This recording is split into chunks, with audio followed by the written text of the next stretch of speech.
में हम लोग क्या कह रहे हैं कि आधुनिक भारत के पूरे नोट्स को जो काफ़ी कई किताबों से इसको कलेक्ट किया है, जो इम्पोर्टेंट पॉइंट्स हैं और बहुत ही इम्पोर्टेंट है कॉम्पिटिटिव एग्ज़ाम के लिए।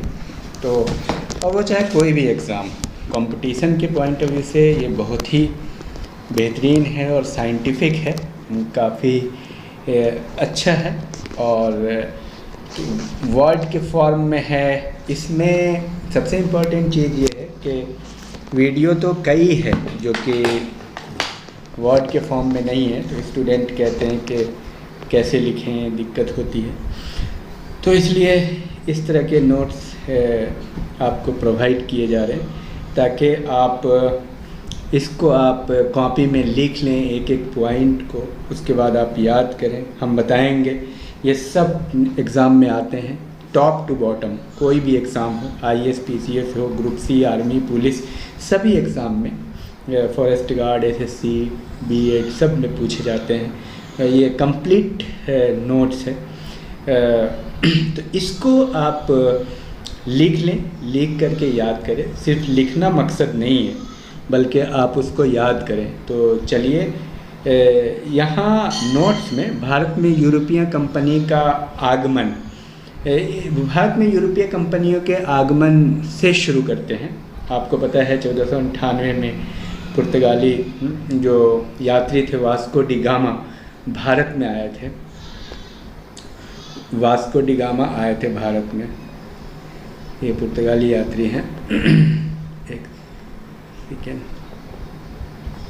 वास्को डी गामा और अब्दुल मणिक नामक गुजराती पथ प्रदर्शक के सहायता से आए थे। 1498 में कालीकट जो भारत के समुद्र तट पर है, केरल में है, अल्फांसो डी अल्बुकर्क को भारत में पुर्तगीज शक्ति का वास्तविक संस्थापक माना जाता है। अब ये क्वेश्चन बहुत महत्वपूर्ण है और एग्ज़ाम में आ चुके हैं।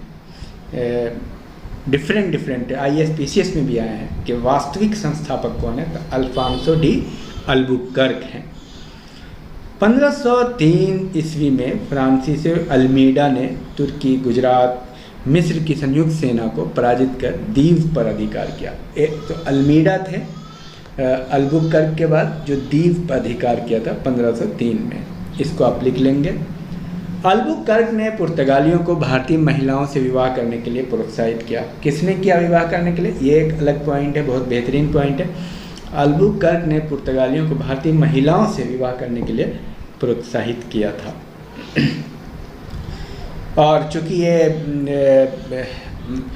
कॉम्पिटिटिव एग्ज़ाम है, कोई भी पॉइंट आपको छूटना नहीं है, हर एक पॉइंट आपको याद करना है, बार बार रिवाइज करना पड़ेगा।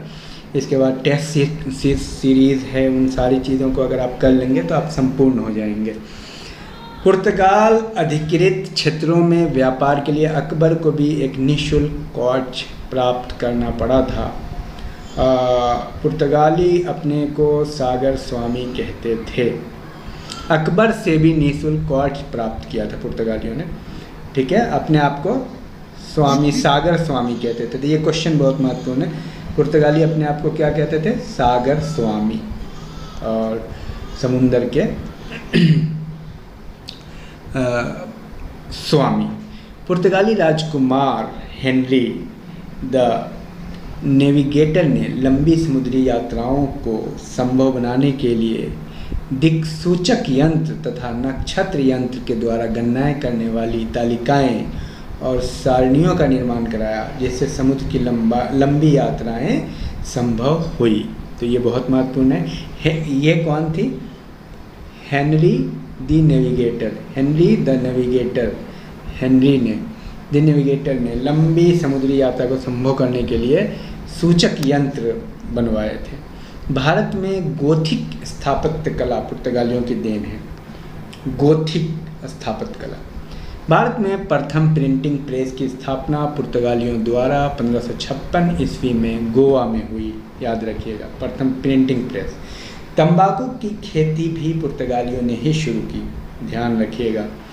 डचों की व्यापारिक व्यवस्था सहकारिता पर आधारित थी। इस व्यवस्था का उल्लेख 1772 ईस्वी के दस्तावेज में किया गया। तो गोथिक स्थापत्य कला का पुर्तगालियों की देन है और तंबाकू भी पुर्तगालियों की देन है। 1599 में इंग्लैंड में मर्चेंट एडवेंचर्स नामक दल ने अंग्रेज ईस्ट इंडिया कंपनी अथवा the governor and company of the merchant of trading into the East Indies की स्थापना की। ये अंग्रेज ईस्ट इंडिया कंपनी का नाम है। इंग्लैंड में मर्चेंट एडवेंचर्स नाम था सबसे पुराना, 1599 में स्थापित हुई थी। 1605 ईस्वी में डचों ने पुर्तगीज से अम्बियाना ले लिया। डचों ने पुर्तगालियों से अम्बियाना को छीन लिया तथा धीरे धीरे मसाला द्वीप पुंज इंडोनेशिया में उनको हराकर अपना प्रभाव स्थापित किया। डचों ने 1605 ईस्वी में मछलीपट्टनम में प्रथम डच कारखाना की स्थापना की। 1605 में प्रथम डच कारखाना की स्थापना की। और ये सारी बातें बहुत महत्वपूर्ण हैं जो एग्ज़ाम के लिए काफ़ी इम्पोर्टेंट है, तो इसको आप लिखिए और एक एक बात को आप याद कीजिए।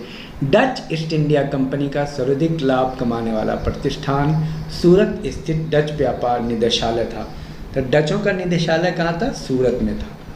सर टॉमस रो 1615 ईस्वी में जेम्स प्रथम के राजदूत के रूप में जहांगीर के दरबार में आया। खूब आता है ये प्रश्न, जहांगीर के दरबार में कौन आया? टॉमस रो आया। कब आया? तो 1615 में आया।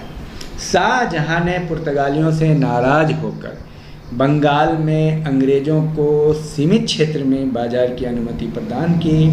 सेरामपुर एक प्रमुख डेनिश व्यापारिक केंद्र था।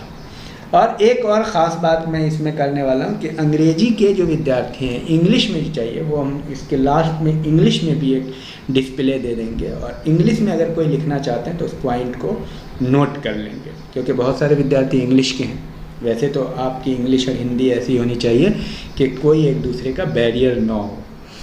तो फ्रांस के सम्राट लुई 14वें के मंत्री कॉलबर्ट द्वारा 1664 में फ्रेंच ईस्ट इंडिया कंपनी की स्थापना हुई। कौन? कॉलबर्ट द्वारा लुई 14वें के समय में हुआ की स्थापना हुई। सेंथो का युद्ध फ्रांसीसी सेना नवाब अनवरुद्दीन के सेना के बीच लड़ा। सेंथो का युद्ध। तो ये रहा। अब हम तो ये रहा कुल मिला करके यूरोपीय देशों के बारे में।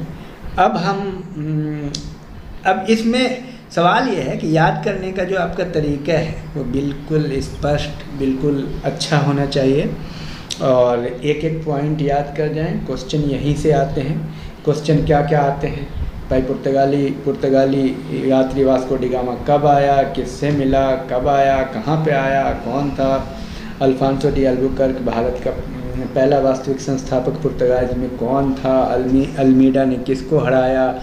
ये सब बातें आएंगी। फ्रेंच कंपनी कब स्थापित हुई, फिर क्या करे, ईस्ट इंडिया कंपनी की स्थापना कब हुई, पहले इसका नाम क्या था, मर्चेंट एडवेंचर्स, ये सब डच की स्थापना, डच का पहला केंद्र कारखाना कहाँ था, मछलीपट्टनम में था। तो इसको आप ज़रूर आप याद कर लेंगे। Next chapter east India company और बंगाल के नवाब से होगा।